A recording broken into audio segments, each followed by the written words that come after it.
तारक मेहता का उल्टा चश्मा। नमस्कार भिड़े भाऊ।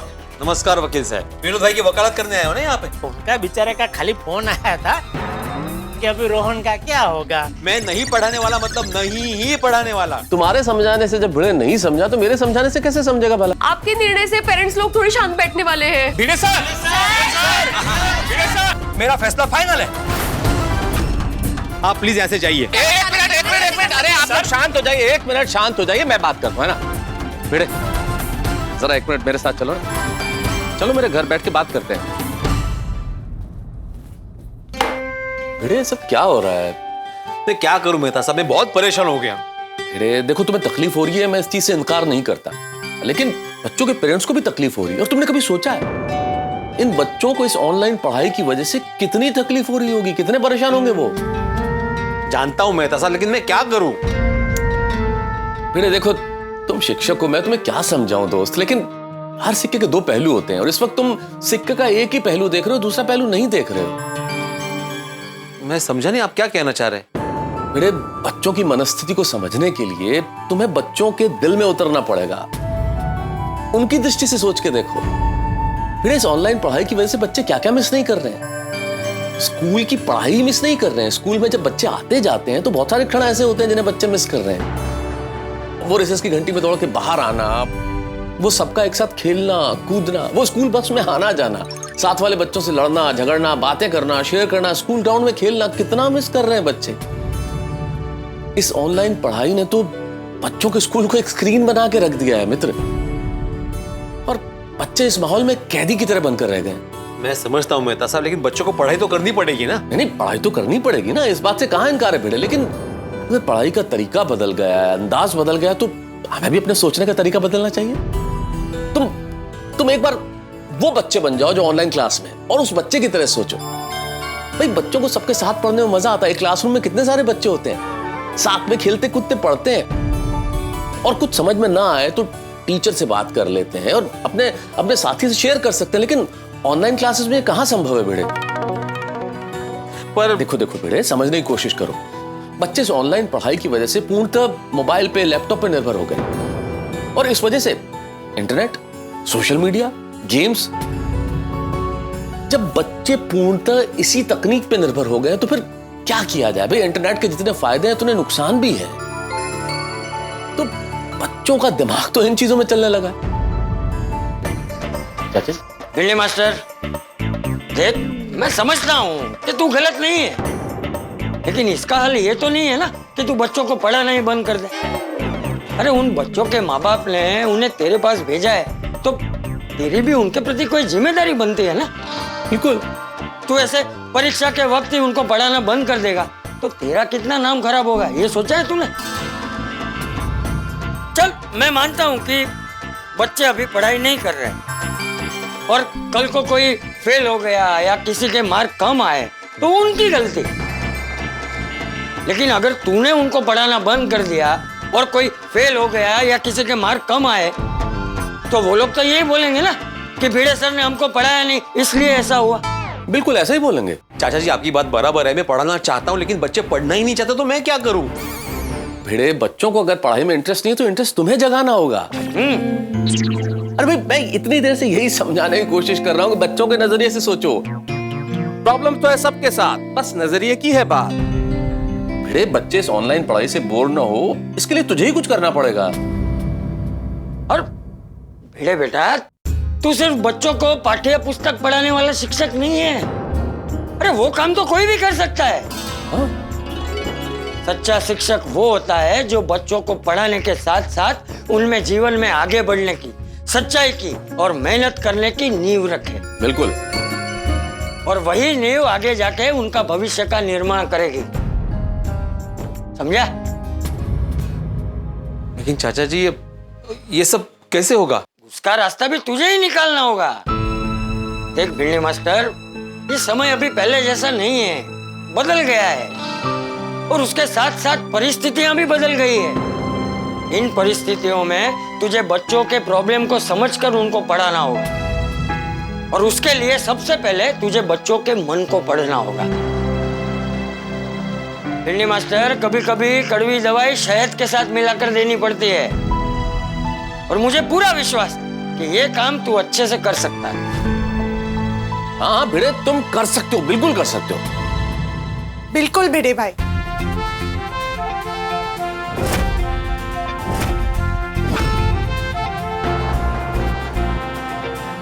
मेहता साहब, चाचा जी, कभी कभी जीवन के आईने पर ओस की बूंदें लग जाती है और फिर बाहर की दुनिया धुंधली दिखाई देती है। ऐसे में बस एक कपड़ा फिराने की देरी होती है, फिर धुंधलाहट दूर हो जाती है और दुनिया साफ दिखाई देने लगती है। थैंक यू मेहता साहब। अरे थैंक यू चाचा जी, मुझे राह दिखाने के लिए। अब मैं समझ गया हूं कि मुझे मेरे स्टूडेंट्स के साथ क्या करना है। क्या बात है। ऑल द बेस्ट भिड़े भाई। Thank you. शाबाश। बिल्कुल, चल आजा। आएंगे ना अभी, 2 मिनट रुकिए प्लीज, प्लीज आएंगे। आगे सॉरी सर प्लीज पढ़ाइए ना, आपसे नहीं होगा sir. Really sir, we are really sorry. बच्चों देखिए, आपके भिड़े सर आपसे कुछ कहना चाहते हैं। देखिए, मैं समझता हूं कि बच्चों को पढ़ाना मेरी जिम्मेदारी है, तो मैं अपनी जिम्मेदारी निभाऊंगा और बच्चों को पढ़ाऊंगा।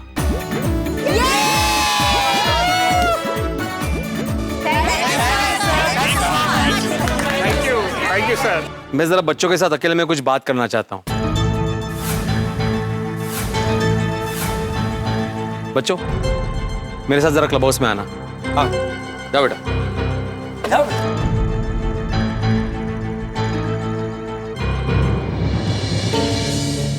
आओ बच्चों।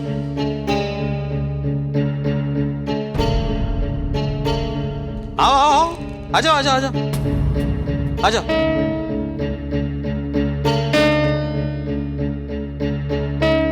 आओ। ये है हमारे सोसाइटी का क्लब हाउस। देखो, यहाँ पे टेबल टेनिस है, स्नूकर है, चेस है, कैरम है। बच्चों, बताओ मुझे, कौन सा गेम खेले? अरे बोलो, मैं सीरियसली पूछ रहा हूँ, कौन सा गेम खेले? नहीं सर, आप हमें डांटिए प्लीज। अरे अच्छा ठीक है, गेम्स नहीं खेलते, मैं सबके लिए आइसक्रीम मंगाता हूँ, ठीक है? नहीं सर, हमें आइसक्रीम नहीं चाहिए। आप हमारे पेरेंट्स को कंप्लेंट करेंगे और पेरेंट्स हमें डांटेंगे। मैं किसी को नहीं बोलूंगा, मानो, मैं सीरियसली बोल रहा हूँ। चलो एक काम करते हैं, तुम लोग ये मोड़े लेके यहाँ पे बैठ जाओ, मुझे तुमसे बात करनी है। हाँ, ले लो वहां से भी ले लो, आ जाओ।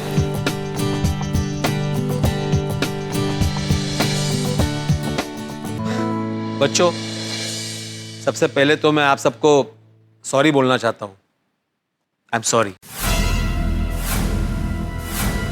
मुझे ऐसे आप लोगों को नहीं पढ़ाने का फैसला नहीं लेना चाहिए था।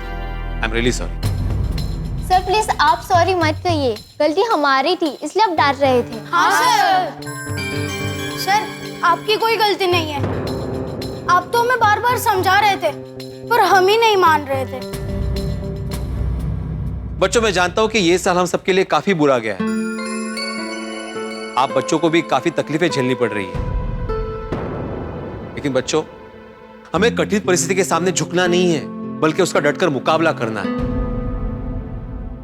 बच्चों, आप सबने हमारे देश के भूतपूर्व प्रधानमंत्री लाल बहादुर शास्त्री जी का नाम तो सुना ही होगा। आपको पता है बच्चों, जब वो छोटे थे ना, तब उनको पढ़ने के लिए अपने गांव से दूसरे गांव जाना पड़ता था, और दोनों गांव के बीच में एक नदी थी, लेकिन उस वक्त कोई पुल वुल नहीं था, उनको तैर के नदी पार करनी पड़ती थी।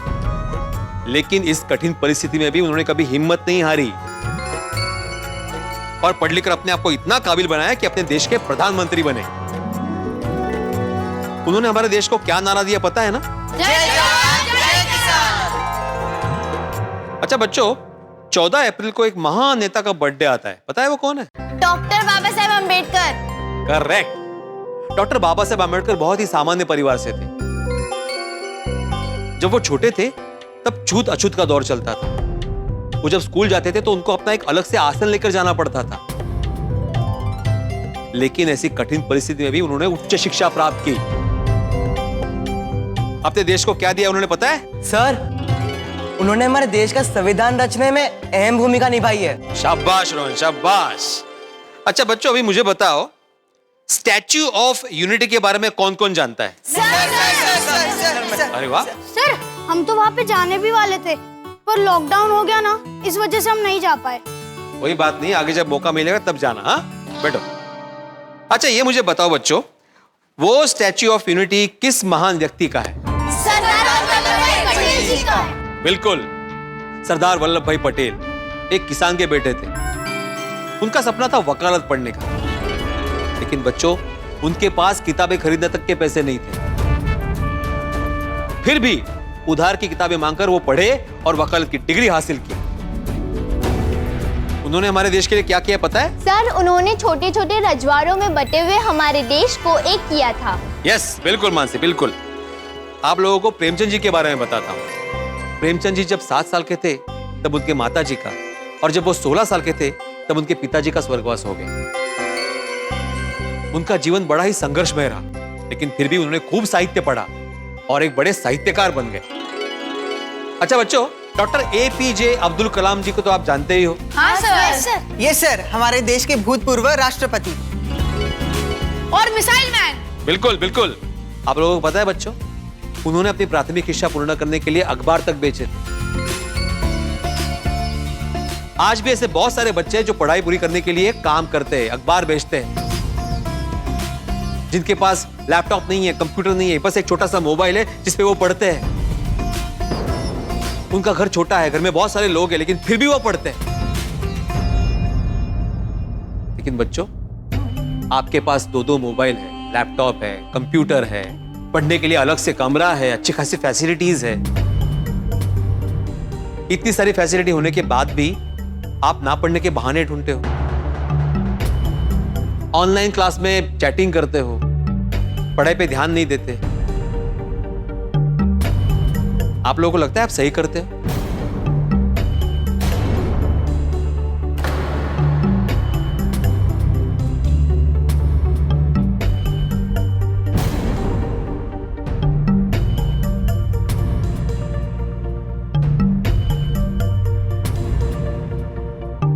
सॉरी सर, हमसे गलती हो गई। पर सर, अब हम बहुत मेहनत करेंगे और जो टाइम बाकी बचा है उसमें अच्छी से पढ़ाई करके अच्छे से अच्छे मार्क्स लाएंगे। सर, हम आपका नाम खराब होने नहीं देंगे। यस सर, नहीं होने देंगे। सर, आप हमें फिर से पढ़ाना शुरू कीजिए ना, प्लीज सर। हाँ सर, पढ़ाइए ना। ठीक है, आज से तुम लोगों के ऑनलाइन क्लासेस फिर से शुरू। अब मैं जो बोलता हूं मेरे साथ साथ बोलो। आज से अपने जीवन का एक लक्ष्य बनाएंगे। आज से अपने जीवन का एक लक्ष्य बनाएंगे। हम पढ़ेंगे, हम लिखेंगे। हम पढ़ेंगे, हम लिखेंगे। इधर उधर की बातों में ना मन भटकाएंगे। इधर-उधर की बातों में ना मन भटकाएंगे। किताबों को अपना दोस्त बनाएंगे। किताबों को अपना दोस्त बनाएंगे। पढ़ लिख कर नई सोच बनाएंगे। पढ़ लिख कर नई सोच बनाएंगे। अपनी तकदीर अपने हाथों से लिखेंगे। अपनी तकदीर अपने हाथों से लिखेंगे। मोबाइल में चैटिंग वैटिंग नहीं करेंगे, नहीं करेंगे। गेम्स वेम्स भी नहीं खेलेंगे, नहीं खेलेंगे। और सोशल मीडिया से तो दूर रहेंगे। बस अब एक ही लक्ष्य, पढ़ना है आगे, हमें बढ़ना है आगे। पढ़ना है आगे, हमें बढ़ना है आगे। शाबाश, पढ़ना है आगे, हमें बढ़ना है आगे। पढ़ना है आगे, हमें बढ़ना है आगे। पढ़ना है आगे, हमें बढ़ना है आगे। आजा आजा, वेरी गुड, शाबाश शाबाश शाबाश। Ishant. Yes sir. Naitik. Present sir. Manav. Present sir. Mansi. Yes sir. Jiya. Present sir. Het. Present sir. Rohan. Present sir. ओहो, good morning sir. Good morning, good morning. आज सभी बच्चे एकदम टाइम टू टाइम आ गए और सबके कैमरा भी ऑन है। और मानो तुम तो जाग रहे हो, सो नहीं रहे हो। हाँ? तो चलो पढ़ाई की शुरुआत करें। Yes sir. बच्चों, आज के क्लास की शुरुआत हम लोग थोड़ी हंसी से करते हैं। कहते हैं इंसान को पैर उतने ही फैलाने चाहिए जितनी बड़ी चद्दर हो। ऐसा क्यों? क्यों सर? क्योंकि अगर ऐसा नहीं किया तो मच्छर काट खाएंगे ना। सर मैं भी एक जोक सुनाऊं? हाँ सुनाओ। अच्छा ये बताओ कौन सा बर्ड सबसे स्पीड से उड़ता है? नैतिक डव। ईगल? नहीं नहीं नहीं। नैतिक स्पैरो। नहीं बिल्कुल नहीं। क्रो? अरे जिस बर्ड को जल्दी होगी वो सबसे स्पीड में उड़ेगा ना। चलो अभी पढ़ाई करें। मैं एक जोक सुनाता हूँ। अरे अच्छा ठीक है। एक क्लास में ना टीचर ने बच्चों से पूछा कि फल के नाम बताओ, तो एक बच्चे ने ना एप्पल, मैंगो, बनाना ऐसे फल के नाम बता दिए। तो टीचर ने कहा और बताओ, तो वो उस बच्चे ने कहा कि और तो बस बढ़िया है, ऊपर वाले की कृपा है, आपका हाल बताओ। वाह वाह वाह वाह। चलो अभी पढ़ाई शुरू करते हैं। Yes sir. चलो अभी फिजिक्स की किताब निकालो। पेज नंबर 74 निकालो।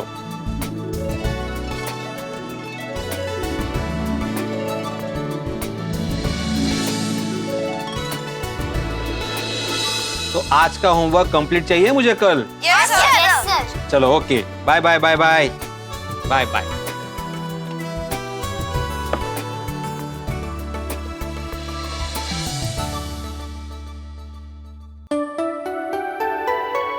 आज कोई बहुत खुश लग रहा है। देखा है, अरे आज ऑनलाइन क्लास में बहुत मजा आया। अगबे कहाँ जा रही हो? नहीं गैलरी में। क्यों? नहीं वो देखने जा रही हो कि सूरज दादा कहीं आज पश्चिम से तो नहीं निकले हैं। बसा बसा खाली बसा। माधवी, सूरज अपनी दिशा कभी नहीं बदलता। हाँ लेकिन इंसान अपना नजरिया बदले तो बहुत कुछ बदल सकता है। हाँ, हे मत करे। क्या है ना माधवी, आज तक बच्चों को मेरे नजरिए से देखता था, समझता था, लेकिन अब मैं उनको उनके नजरिए से देखने लगा और समझने लगा। तभी बच्चों को इतना हंसा रहे थे आप। हाँ एक बात मैंने जान ली है माधवी, अगर बच्चों को खुश रखो ना तो उनका पढ़ाई में इंटरेस्ट और बढ़ता है। हाँ मैंने देखा बच्चे काफी इंटरेस्ट लेकर पढ़ रहे थे वो। हाँ क्योंकि उनके नजरिए से पढ़ा रहा था ना मैं उनको। वैसे माधवी, हमारे जमाने में क्या था, छड़ी लागे छम छम, विद्या यही घम घम। पढ़ाई से ज्यादा तो पनिशमेंट मिलती थी, लेकिन अब पनिशमेंट का जमाना नहीं रहा। आपको कौन सा जमाना सही लगता है? माधवी ऐसे कंपेयर नहीं कर सकते, हर एक जमाना का अलग अलग मजा है। अगर मैं हमारे जमाने की बात करूं, आहो तेरा उदय, वो कहते हैं ना प्रॉब्लम्स तो है सबके साथ, बस नजरिए की ये बात। करेक्ट करेक्ट है, वाह वाह। चलो अच्छा है तारक कि भिड़े भाई भी मान गए और बच्चे भी समझ गए, उलझी हुई परिस्थिति सुलझ गई। सिर्फ सुलझ ही नहीं गई अंजलि, और बेहतर हो गई। बहुत अच्छा हुआ, पेरेंट्स को, बच्चों को, सभी को अपनी जिम्मेदारी का एहसास हो गया, पता चल गया कि गलती कहाँ थी। वैसे एक बात बताऊं, मैंने बहुत सारे शिक्षक देखे लेकिन भिड़े जैसा नहीं देखा। श्रेष्ठ शिक्षक है, कितना जिम्मेदार है। ये बीच में सब कुछ हो गया वो बात अलग है, लेकिन गौरव है भिड़े हमारा। अब भिड़े बहुत अच्छे से पढ़ाएगा बच्चों को, और बच्चों के एग्जाम और बेहतर होंगे, बहुत अच्छे से होंगे। वैसे तारक, इसमें थोड़ा सा क्रेडिट तो आपको भी जाता है। कैसे? अरे आपने उन्हें इतनी अच्छी तरीके से समझाया तब वो माने। मैंने कोई बहुत बड़ा काम नहीं किया अंजलि, और भिड़े को समझाने वाला मैं कौन होता हूँ भाई? भिड़े खुद समझदार है। वैसे तारक, भिड़े भाई कुछ ज्यादा ही गुस्सा नहीं हो गए थे? क्या है कि वो लोग जो अपने फर्ज के लिए बड़े जिम्मेदार होते हैं वो थोड़े से जज्बाती हो ही जाते हैं। उन्हें लापरवाही बर्दाश्त नहीं होती, और काम में जरा सी लापरवाही हो, जरा सी दिक्कत हो तो फिर गुस्सा आ ही जाता है। तो भिड़े को भी आ गया गुस्सा, लेकिन फिर समझाना तो पड़ता है। क्या है ना कि ऐसे लोगों को समझाने का तरीका थोड़ा सा अलग होता है, बस वही मैंने किया। उल्टे चश्मे से समझा दिया तो भिड़े को समझ में भी आ गया और सब अच्छा हो गया। पेरेंट्स और स्टूडेंट्स को भी एहसास हो गया कि एक्चुअली गलती कहाँ पर है, और हैप्पी एंडिंग हो गई। हाँ अंजलि, मुसीबतें चाहे लाख आए, पर मुसीबतों के बाद खुशी आनी चाहिए। और चेहरे पे चाहे कितनी ही चिंता की शिकन क्यों न हो, अंत में चेहरे पे हंसी छानी चाहिए। और दुख के बादल छट जाएं, सुख की रोशनी होनी चाहिए। जंग चाहे कितनी भी बड़ी हो, अंत में जीत की चांदनी होनी चाहिए। वाह। और दिन भले ही हालात से लड़ने में गुजरे, रात में नींद सुकून भरी होनी चाहिए। किसी से मनमुटाव कितना भी हो, पर आखिर में उसके लिए अपनापन होना चाहिए। और जरूरतमंद चाहे अपना हो पराया हो, लेकिन जितनी हो सके उसकी मदद होनी चाहिए। राह भूले को भले ही मंजिल तक ना पहुंचा पाए, पर उसे मंजिल की राह जरूर दिखानी चाहिए। क्या बात है। और जहाँ अंधेरा हो वहाँ रोशनी, जहाँ ज्ञान हो वहाँ ज्ञान ले जाना चाहिए। बच्चों बुजुर्गों को प्यार और स्त्री को हक और सम्मान मिलते रहना चाहिए। बिल्कुल सही कहा अंजलि। दोस्तों, ये दौर कोरोना का दौर है, महामारी का दौर है। हम सबके लिए धैर्य, संयम और परीक्षा की घड़ी, और हमें पूरे धैर्य के साथ इस लड़ाई को लड़ना है और जीतना भी है। और बच्चों, आपसे खास तौर पे कहना चाहता हूँ, आपके लिए पढ़ाई और परीक्षा बेहद जरूरी है। पढ़ाई ढंग से कीजिए, अच्छे से परीक्षाएं दीजिए और जिंदगी में आगे बढ़िए, क्योंकि ज्ञान का कोई विकल्प नहीं होता। अगर आपके पास ज्ञान है तो आप जिंदगी की हर लड़ाई बहुत आसानी से लड़ सकते हैं। और हाँ, ये परिवर्तन का दौर भी है, तो आप सभी से कहना चाहता हूँ कि नई तकनीक अपनाइए। परिवर्तन के इस दौर में खुद को भी परिवर्तित कीजिए, क्योंकि अगर आप खुद में परिवर्तन नहीं लाएंगे तो शायद पीछे रह जाएंगे, और अगर पीछे रह जाएंगे तो फिर दुनिया के साथ चलना बड़ा मुश्किल होगा। इसलिए नई तकनीक अपनाते हैं हम लोग और आगे बढ़ते हैं। जिंदगी में अगर आप ये सोच लेंगे कि भाई मुझसे नहीं होगा, मैं कैसे करूंगा, तो शायद नहीं होगा। लेकिन अगर ये सोच लेते हैं हाँ ये तो बड़ा आसान है, मैं कर सकता हूं, तो राह भी आसान हो जाएगी और मंजिल भी मिल जाएगी। बस एक बार ठान लीजिए, कुछ नहीं चाहिए, बस आपके पास हिम्मत, हौसला और हंसी की वैक्सीन होनी चाहिए। हिम्मत और हौसला तो आपके पास है ही, हंसी की वैक्सीन हम देंगे। बस देखते रहिए तारक मेहता का उल्टा चश्मा, देखते रहिए, हंसते रहिए। नमस्ते चाचा जी, कहाँ है सब लोग? अरे वो सब लोग इस वक्त कहाँ होंगे? सोडा शॉप पे है। तू यहाँ क्या कर रहा है? वो क्या हुआ चाचा जी, अब्दुल मेरे घर पे आया था। घर पे मेहमान आए ना, तो दुकान जल्दी बंद करके घर पे जाऊंगा। अरे जीते तो अभी थोड़ी देर पहले मुझे बोल के गया कि मैं सोडा शॉप पे जा रहा हूँ। इनफैक्ट हंस भी घर पर नहीं है। कुछ देर पहले सोडी भाई का फोन आया था तो हंस तभी से घर से निकल गए। हो सकता है सब लोग महतूस के घर गए हूँ। नहीं, वहाँ पे कोई नहीं चाचा जी, मैं वहीं से आ रहा हूँ। तो फिर कहाँ चले गए सब लोग? अगर आपको सबसे पहले तारक मेहता का उल्टा चश्मा का अपडेट चाहिए तो लाइक, शेयर और सब्सक्राइब करना मत भूलो।